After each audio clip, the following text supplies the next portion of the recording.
and then you hit it really good, and it's not the same, but you hit it really good, and you just get really pumped up, and you're just, yeah, you know, you get excited, go, you know, whatever you do, whatever's natural. When it comes out, it's just a reflex. You don't even think about it. It's like when you lift a heavy weight, you know, you're just really trying to, you know, you're just putting all your energy into it. Like tennis players, you know, when they hit it really hard, you know, they grunt or whatever.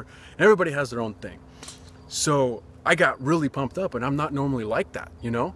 I don't really, you know, show that emotion, and I was just so emotional. I was so pumped up, you know, I was having such a good time. And hit the ball, and I didn't even watch the whole thing. I just turned and looked at the crowd and just yelled, fist pump. I mean, just, it was beautiful, you know? Can't wait to see it on TV. And so you hit those balls, and the whole set was like that. Every single ball I hit, it was just perfect. I mean, I couldn't ask for anything else. Did that, saw how, I mean, that round was, I beat everybody by like 18 yards. It was ridiculous. Got me into that top 12. So, and they told us, like, look, you know, this is the big round, so this is where you're gonna have some TV there. This whole segment's gonna be for you guys.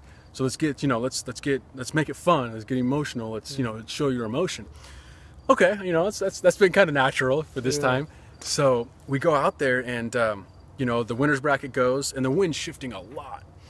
And I'm sitting there, and the draw makes a difference. So I mean, if you're up when the wind's doing one thing, and in a couple of minutes it shifts and does something else, you know, it makes a big difference. So I get up there, I draw. They do 2 on the tee, and get a decent draw. Hit the ball, I go 396, and it was in a crosswind, so it was pretty good. Wasn't quite, I didn't catch it quite as good as I wanted to, but it was still, you know, really good. So the guy ahead of me was 397, so I had to wait for the last 2 guys to hit, and if they went above 396, either one of them, I was done, you know, goodbye, you know, I'm not in the final 8. So we're sitting there. Well, they had to take a break to look at the camera because one of the other guys' balls, they think went out of bounds first and then jump back in, which doesn't count. It has to go in and stay in. So it was like 15-minute wait. And these guys, and that's not normal. And so the guys that were hitting next had to go back and wait and practice.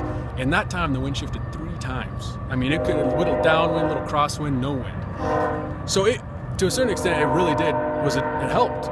So when they went up, it started going harder across. So it was, I don't want to say impossible, but it was very improbable at that point with the wind that they were gonna be able to match those.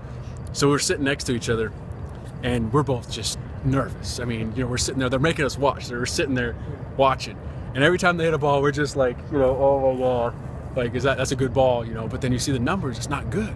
But we're both sitting there whispering to each other with cameras in our faces, like, you know, God, I'm so nervous. Like, oh my gosh, like, do I need a bucket or something, you know? We're drinking water, you know, and cameras are right there, and we're just like, oh my gosh. And then it comes through, and it's just, I'm glad I had sunglasses on, because the way my eyes are, I was just like, oh gosh, please, you know, please, you know. And then they hit the last ball, and they called it, you know, we're good, and we make it. And I can't, for the about 10 minutes there, I can't really tell you what was going on. You know, everybody was, yeah, hey, you know, you just kind of, everything was such a blur.